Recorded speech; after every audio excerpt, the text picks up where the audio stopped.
and welcome to another episode of Nostalgic Mystery Radio. I'm your host, Stevie K, and it's my honor to bring you the radio shows of yesteryear. For this episode, I bring you Dragnet, episode titled The Big Pair, originally aired September 21st, 1950, where a couple run a racket of selling all the furniture in the houses of families out of town, starting with a little girl and her grandfather. So sit back and relax, and I hope you enjoy this Nostalgic Mystery Radio. Thank you for listening.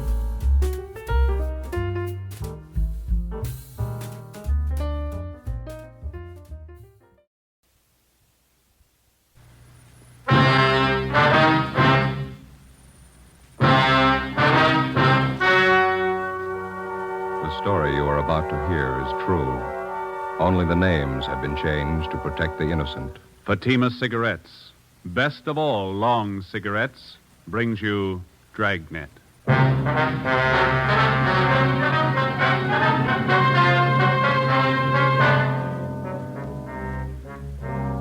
You're a detective sergeant. You're assigned to burglary detail. Unidentified thieves start a campaign of burglaries in your city. Homes are broken into and stripped of their furnishings. There's no lead on the criminals. Your job, get 'em. When you compare Fatima with other long cigarettes, the difference is quality. Yes, in Fatima, the difference is quality. If you want a long cigarette, smoke that best of all long cigarettes. Smoke extra mild Fatima. Fatima is the quality king-size cigarette because it contains the finest Turkish and domestic tobaccos superbly blended. And Fatima is extra mild with a much different, much better flavor and aroma than any other long cigarette. Because of its quality, its extra mildness, its better flavor and aroma, Fatima has more than doubled its smokers coast to coast. Enjoy extra mild Fatima yourself. It's wise to smoke extra mild Fatima. Because in Fatima, the difference is quality. Yes, in Fatima, the difference is quality. Smoke Fatima, the quality king-size cigarette. Best of all long cigarettes.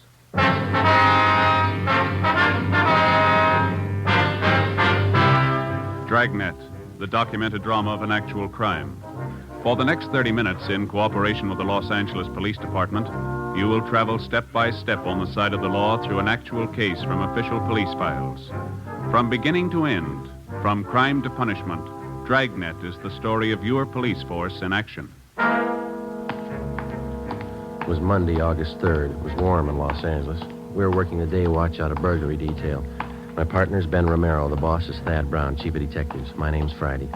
I was on the way back from the business office, and it was 9:25 a.m. when I got to room 45, burglary detail. Did you get all the money together, Joe? Yeah, $1 from each man in the detail. We got to buy the gift. When's Austin going to get married? Next Sunday. We haven't got too much time. I don't know why we always have to pick out the gifts. Somebody has to do it. You got any ideas what we ought to get him? Talked to my wife over the weekend. She thinks it'd be nice if we get him something to start housekeeping with. Maybe some nice kitchenware, table lamp. Yeah, I don't know if we have enough dough for a good lamp.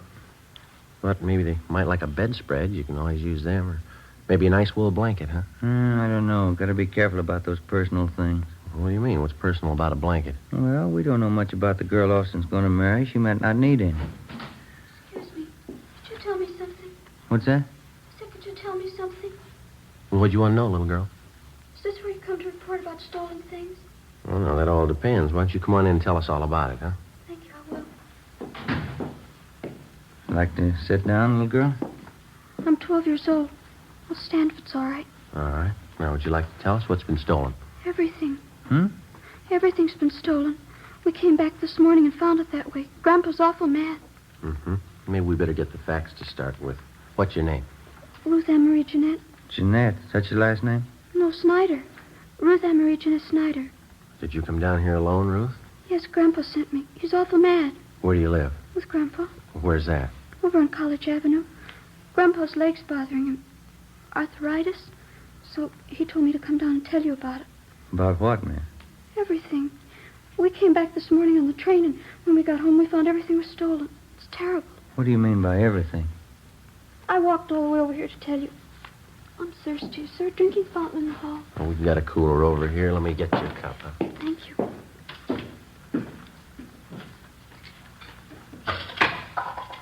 Would you like a drink, Ben?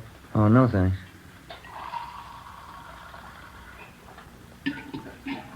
All right, little lady. Here you are. Thank you very much. Now, would you like to tell us what it's all about?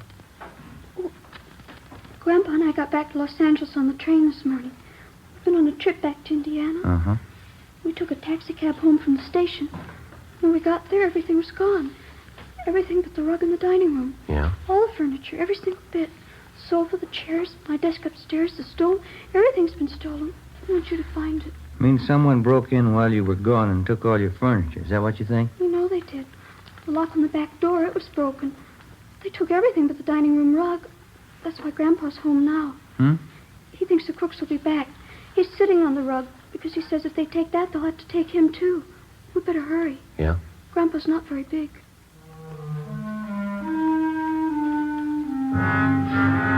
9:45 a.m. Ben and I drove little Ruth Ann Snyder back to her home on College Avenue. It was an old-fashioned wooden frame structure a few doors up from College Avenue and Everett Way. Ruth Ann showed us inside and introduced us to her grandfather, Mr. John H. Snyder, age 78. He told us that a year ago, he and his wife, Ruth Ann's grandmother, had come to California from Indiana and rented the house on College Avenue. The grandmother had fallen ill and passed away suddenly 3 weeks ago. He and Ruth Ann closed the house and took the body back to Indiana on the train for burial. On their return that morning, they found the house stripped of every piece of furniture. We checked room by room and listed the missing articles. We put in a call to latent fingerprints. Do you happen to know the serial numbers of your home appliances, Mr. Snyder? No, sir. I've lived with most of the furniture for 40 years. You get to know the things you own in 40 years. I know it was in my room, Sergeant. My desk, my table and chair, the bed, the curtains. They took everything. Well, how about the estimated value of the furniture, sir? What would you say it was worth? Dollars and cents? Oh, I don't know. What's a house full of furniture worth to anyone? Guess everybody puts their own value on their things. Yes, sir, they do. Solid walnut dining set. A wedding present. Mahogany front room table. A solid, too. It cost money in their day. All gone. Were there any liens against the furniture, sir? How's that? Did you owe anything on the furniture? I mean, there was no trouble with the finance company or anything like that. Oh, we didn't even know what a finance company was when the wife and I was married. It was a sad enough trip as it was. And Ruthie and me get here this morning, and everything's gone. All we own. Ruthie, Yes, Grandpa? where the thieves broke in, would you show the officers, please? It's back this way. Okay. How are you and your grandfather going to make out here, Ruth? Well, Grandpa says we'll buy 2 cots for tonight, Army surplus. There's no stove to cook on. We'll have to eat out. Mm-hmm. Maybe we'll have to go back to Indiana. Grandpa doesn't have much money. He's on a pension. Here's the back door. You can see what they did to get in. Must have used a hammer and a crowbar. Smashed it clean through. You'll find the crooks, won't you, Sergeant? We're going to try, Ruth. Better have the crime lab check this, huh? Yeah. How about your neighbors, Ruth? You know any of them well? I know who they are. I don't know any of them good. They're not very friendly. We'd like to ask you and your grandfather a few more questions, Ruth. All right. I don't know what I'm going to do when school starts. They stole all my stuff, even my composition tablets. I didn't have to take those. Which grade are you in, Ruthie? I was in A7. I'll be in the B8. Why would they take my school things? I don't know. You see how they got in back there? Yes, sir, we did.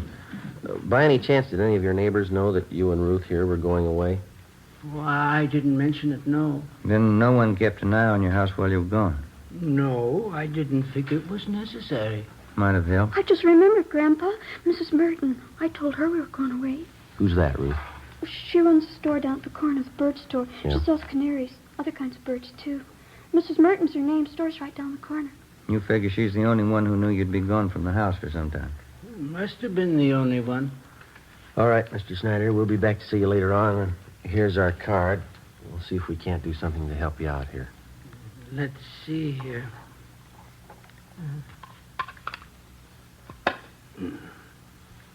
Friday, Romero, burglary detail.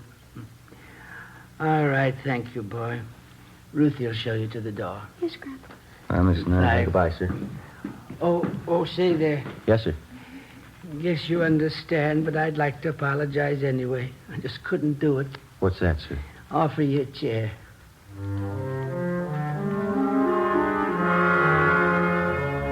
10:30 a.m. Ben and I called the Salvation Army and told them the Snyder situation. And then we went down the street to the store at the corner of Coolidge Avenue and Everett Way. The sign on the window said Mrs. Merton's Birdland, manager Agnes Merton. We tried the door. It was locked. The cardboard clock hanging on the glass door read, "Be back at 1 p.m." So we went back up to College Avenue and we started ringing doorbells. Some of the residents on the block didn't even know the Snyders. Of those that did, only 2 had noticed any activity at the house during the 3 weeks Mr. Snyder and his granddaughter had been away. They told us that they'd seen a moving van parked in front of the house about a week before. They also saw men moving furniture from the house into the van. Neither of the 2 could describe the vehicle or remember its license number. 12:45 p.m. We had a cup of coffee and a hamburger, and then we headed back for Mrs. Merton's bird store.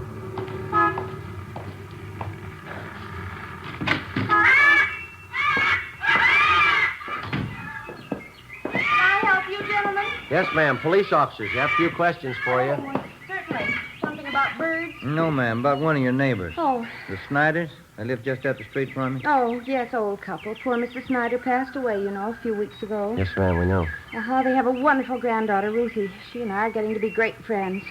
The Snyders having some kind of trouble? We're investigating a burglary at their house. Oh, is that so? Now, you be quiet, Mary. You heard what I told Blackie. Just eat your food and be quiet. I guess you knew the Snyders have been away for the last few weeks. Yes, I did, but they're back. I saw Ruthie pass the window this morning. Have you noticed any activity around the Snyders' house since they've been gone? Well, yes, I did. And just what you noticed, Miss Merton? Well, it was 7 or 8 days ago, I think. Some white moving truck stopped in front of their place, and 2 men started moving up Snyder's furniture. Uh-huh. I thought it was a little strange because Ruthie hadn't told me anything about moving. And in fact, she said definitely she and her grandpa were coming back after poor Mrs. Snyder's funeral in Indiana. Did you investigate it all, ma'am? Oh, excuse me. Who is that? You, Fred? Yes, you ought to be ashamed. You can see I'm busy. Another outburst like that, and all 3 of you, Fred, Blackie, Mary, I'll take care of you. Now, where was I? You saw the moving van in front of the Snyders. Oh, yes. And I went up to the moving men and asked them if the Snyders were going back to Indiana. Well, of course, they didn't know anything about it. Did you inquire at the Snyders' house? Well, no, it so happened I didn't. I was on my way to one of the big aviaries in the valley, and I just didn't have time to stop. How about the moving vans? You happen to notice the license? I don't remember the numbers. Any identifying marks about the truck you might remember? Maybe a sign on the side? Yes, the side of the truck was painted white, and there was large blue lettering on it, van and storage, it said. I remember that much. Was that all? Well, yes, as I said, I was in a hurry. I had to pick up 3 sick canaries out in the valley. Is there anything else about the incident you can remember? Anything at all? No, I'm afraid not. Well, thank you very much, Miss Merton. Here's our card if you happen to come across any further information. Yes, all right. I'll have to go see the Snyders. Maybe I can help. Fine. Goodbye, ma'am. Thank you very much. Yes, goodbye. Bye. Fred, now you stop up this minute. Fred? Well, not much help there. Not much. Give me an idea, though. Wedding present for the Austins. Yeah? Maybe a couple of canaries? In a nice cage?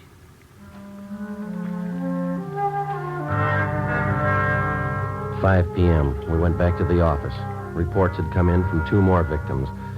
That night, Ben and I drove out to interview them. The circumstances of the theft and the M.O. of the criminals matched identically with the Snyder case. Both of the families victimized had gone off on vacations and neglected to notify either the neighbors or the patrolmen in their area. Both had allowed daily newspapers to collect on their doorsteps in their absence and otherwise left signs that their homes were vacant. In both cases, the thieves had forced an entrance through a back door or a window, stripped the house of every last piece of furniture, and either hauled it away themselves or hired somebody to do it for them. We started canvassing the 2 areas where the crimes had been reported. Again, the neighbors saw the moving vans, but none were able to definitely identify the vehicles or their license numbers. Captain Fulton called us into his office. You're going to have to try harder. I know they're hard to get, but get them. Get them fast. Done about everything we can so far, Skipper. Only one small lead. The thieves seemed to be using a different moving van on each job. We Started to check of the movers around town, the transfer companies. Clayton friends come up with anything yet? No luck there. One of the lousiest rackets we've had since I came on this detail. Whole house full of furniture, everything a family owns. Yeah. Well, we'll stay on top of it. The stats office may come up with something. How about an outlet for all that stuff that's been stolen? Thieves can't be sitting on it. Pawn shop and second-hand details have been alerted. They're checking regular outlets, auction houses, second-hand places. Nothing yet. What about some kind of preventive idea? At least slow them down. Good dose of publicity on the whole thing would help. If only people wouldn't keep it a secret when they're going away. Neighbors aren't alerted. That's why a lot of them didn't think much of it when they saw the moving vans parked at those houses. And drawn blinds and the newspapers on the doorsteps didn't help much either. It's an open invitation. Well, I'll see what we can do on the publicity end. We've had one campaign on this already. No, excuse me. Burglary, Captain Fulton. What's the address? Okay, I got it. Thank you. Here you go, another one. 63R just called it in. Family back from vacation. Furniture all gone. Here's the address here. Thank you. Better get on it right away. Let's go. I'll have a little more help for you on this tomorrow. Crowley and Barnes will be free. They can work with you. Okay, Skipper. Check you later. Right.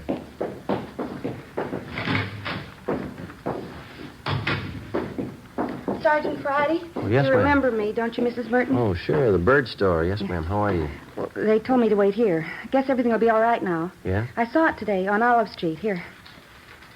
The truck that came to Snyder's house. That's the license number.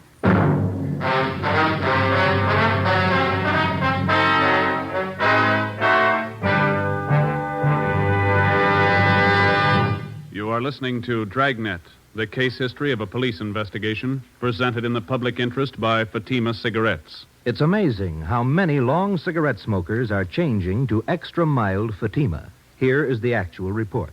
From coast to coast, Fatima has more than doubled its smokers. Here is the reason why. When you compare Fatima with other long cigarettes, the difference is quality. Yes, in Fatima, the difference is quality.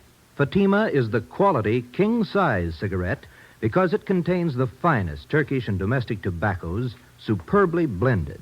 And Fatima is extra mild with a much different, much better flavor and aroma than any other long cigarette. And because of its quality, its extra mildness, its better flavor and aroma, more and more smokers say it's wise to smoke extra mild Fatima. I agree, says Dick Hyland, sports columnist. I agree, says Mrs. Deems Taylor, painter and theatrical designer. I agree, says Frank Fenton, author. Yes, all agree. It's wise to smoke extra mild Fatima.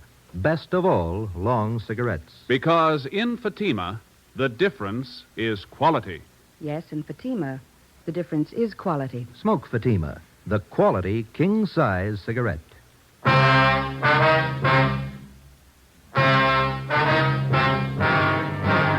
Tuesday, August 11th, 6 p.m.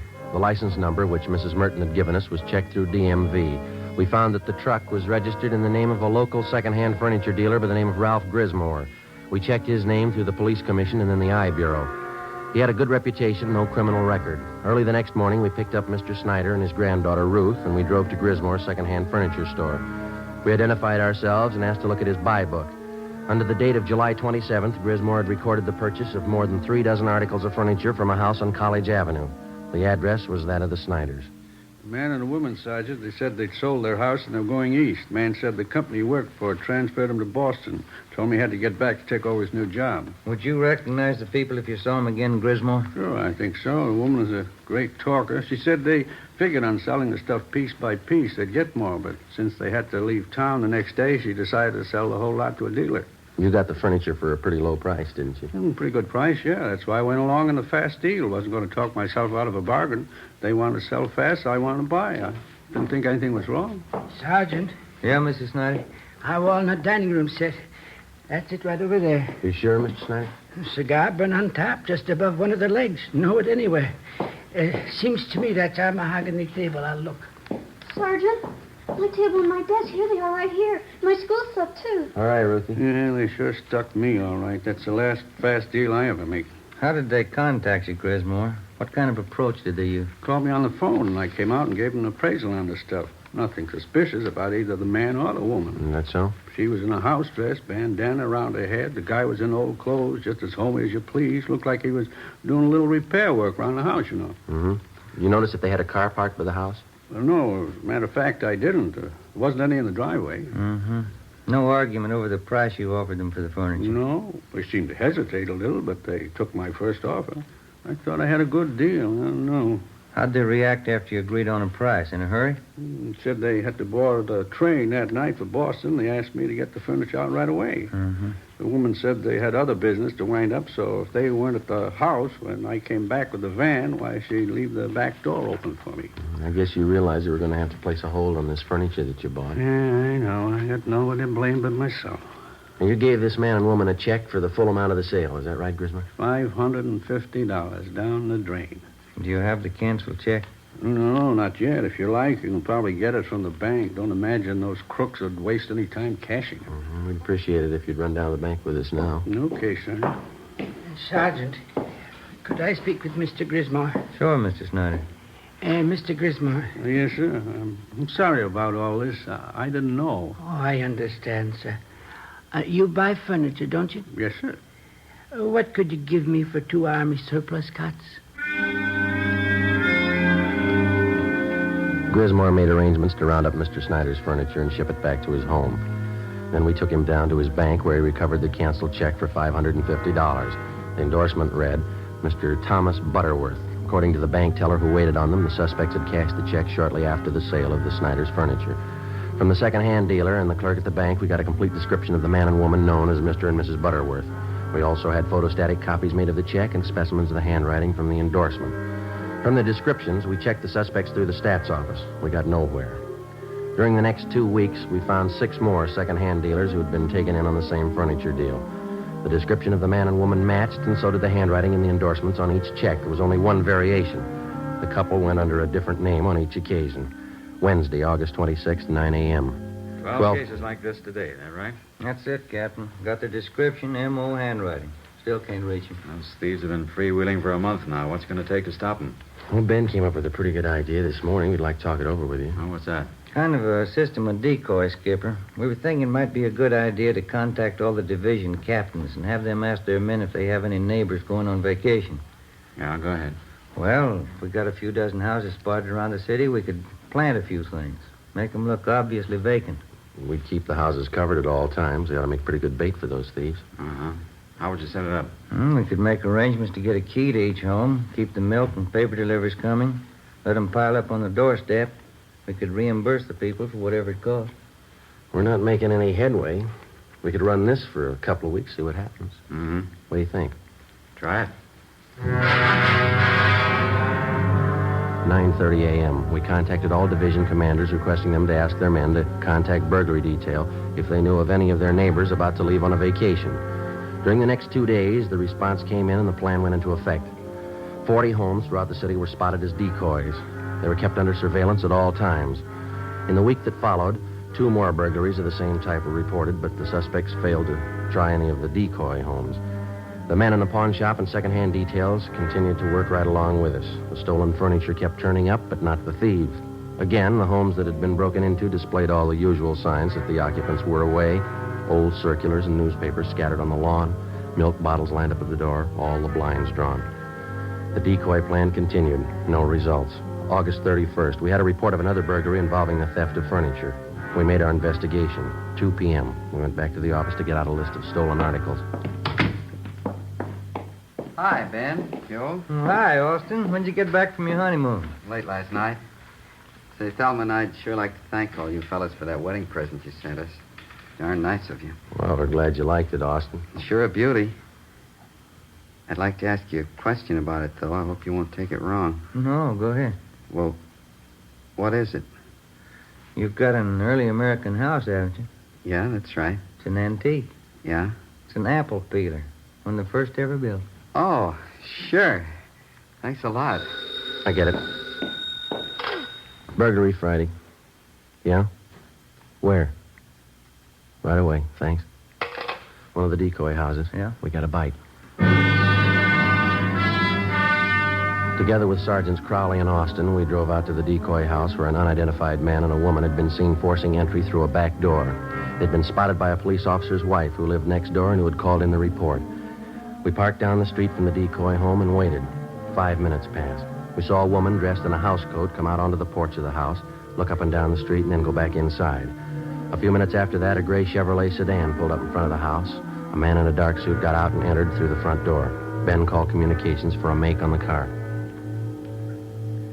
80K to Control 4. 80K to Control 4. Control 4, go ahead. Request DMV on 6 Mary 6778. Repeat, 6M 6778. Information urgent.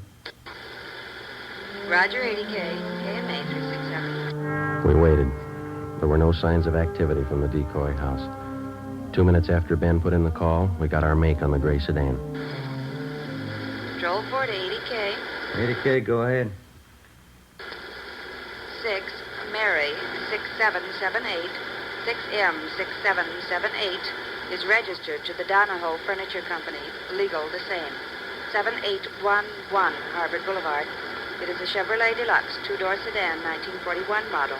Engine number C6VA4414. 80K, Roger. KMA 367. A few minutes after the call back, a moving van drove down the street and backed into the driveway of the decoy house. The sign on the side of the van read Donahoe Furniture Company. 2 men got out, went up to the front door, and were let in. They came out in a couple of minutes and loaded a sofa into the moving van. Okay, Joe. Crowley and Austin get the sign. Yeah, here they come. Let's go. Hey, you and Crowley want to cover the back, Austin? Right. Let's go, Crowley. Yeah. Come on, Ben. Mm-hmm.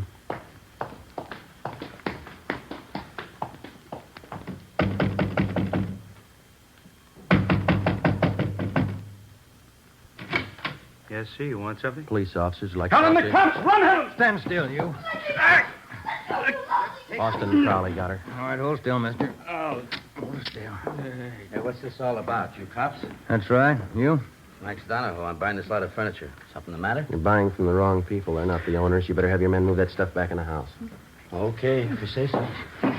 All right, lady, relax. take it easy, Helen. There's no use fighting. They got us. Whose fault is it? I told you luck doesn't last forever. Okay, all right. Don't make it worse. All right, let's go. I'll take her, Austin. You better fix your shirt. Yeah. Come on, lady. Get your hands. Hey, what's the matter with your shirt, Austin? Look, it must have happened when she tried to get away. Yeah, lipstick all over the collar there. Doesn't look very good. No, it doesn't. What are you going to tell your new bride? I got nothing to hide. I'll tell her the truth. Yeah? She'll believe me. Won't she?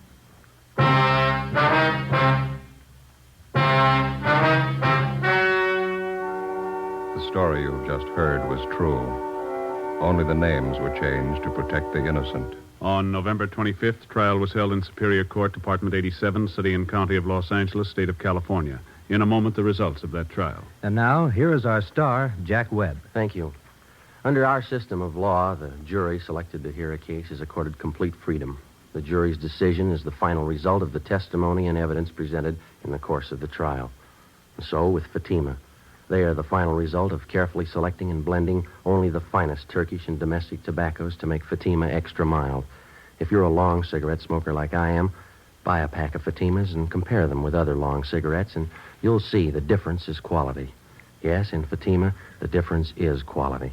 So, smoke Fatima.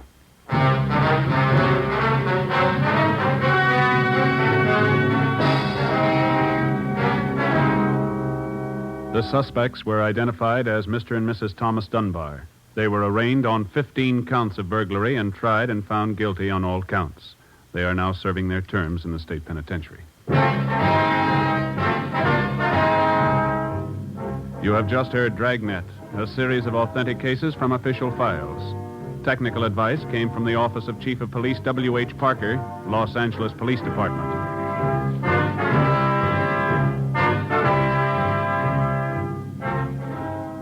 Fatima Cigarettes, the best of all long cigarettes, has brought you Dragnet from Los Angeles.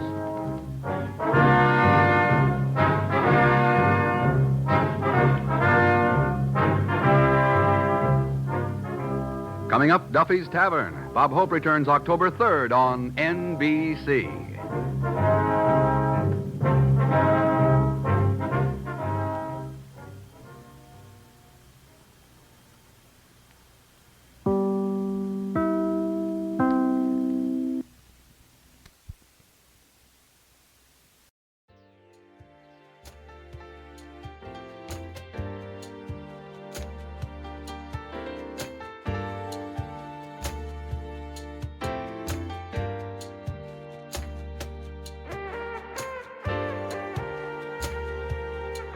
This has been a Nostalgic Mystery Radio presentation. I hope you enjoyed this episode. Please feel free to like and rate this podcast on your favorite app. Also, there's a Nostalgic Mystery Radio YouTube page for your perusal to subscribe to. You can contact me by emailing me at nostalgicmysteryradio@gmail.com. I hope you have a blessed day or evening. And again, thank you for listening.